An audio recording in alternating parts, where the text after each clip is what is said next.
হযরত মুহাম্মদ সাল্লাল্লাহু আলাইহি ওয়াসাল্লামের কাছে ওহী আসার সূচনা হয়েছিল যখন তিনি 40 বছর বয়সে ছিলেন। এই ঘটনার বিস্তারিত বিবরণ হাদিস ও ইসলামের ঐতিহাসিক গ্রন্থসমূহে পাওয়া যায়।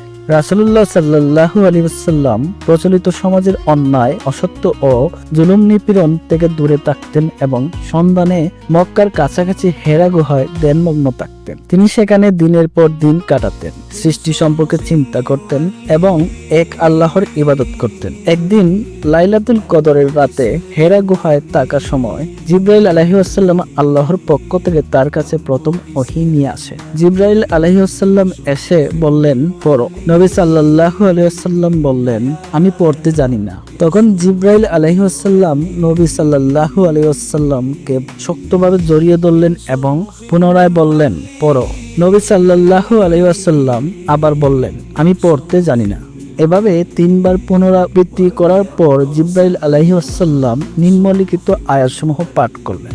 সূরা আল আলাক 1 থেকে 5 আয়াত। পড়ো, তোমার প্রভুর নামে, যিনি সৃষ্টি করেছেন। তিনি মানুষকে সৃষ্টি করেছেন জমাট রক্ত থেকে। পড়ো, আর তোমার প্রভু সর্বশ্রেষ্ঠ দাতা, যিনি কলমের মাধ্যমে শিক্ষা দিয়েছেন। তিনি মানুষকে শিখিয়েছেন যা সে জানত না। এই ঘটনার পর নবী সাল্লাল্লাহু আলাইহি ওয়াসাল্লাম ভয় পেয়ে দ্রুত বাড়িতে ফিরে আসেন এবং তার প্রিয় স্ত্রী খাদিজা রাদিয়াল্লাহুকে বললেন, আমাকে চাদর দিয়ে ঢেকে দাও, আমাকে চাদর দিয়ে ঢেকে দাও। তিনি ভীষণ ভয় পেয়েছিলেন, কিন্তু খাদিজা রাদিয়াল্লাহু তাআলা তাকে সান্ত্বনা দিলেন এবং বললেন, আল্লাহ কখনোই আপনাকে কষ্টে ফেলবেন না, কারণ আপনি আত্মীয়তার সম্পর্ক বজায় রাখেন, দুস্থদের সাহায্য করেন, মেহমানদের সম্মান করেন, সত্য পন্থীদের সহায়তা করেন। এরপর কিছুদিন ওহী আসা বন্ধ ছিল। এটাকে ফতরাতুল ওহী বা ওহী আসার বিরতি বলা হয়। পরে আবার ওহী আসতে শুরু করে। তখন সূরা আল মুদ্দাসসির এর প্রথম আয়াত নাজিল হয়।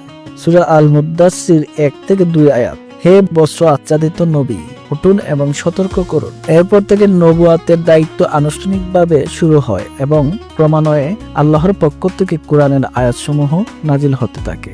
এভাবেই রাসূল সাল্লাল্লাহু আলাইহি ওয়াসাল্লামের উপর প্রথম ওহী নাজিল হয় এবং তার নবুয়াতের যাত্রা শুরু হয়।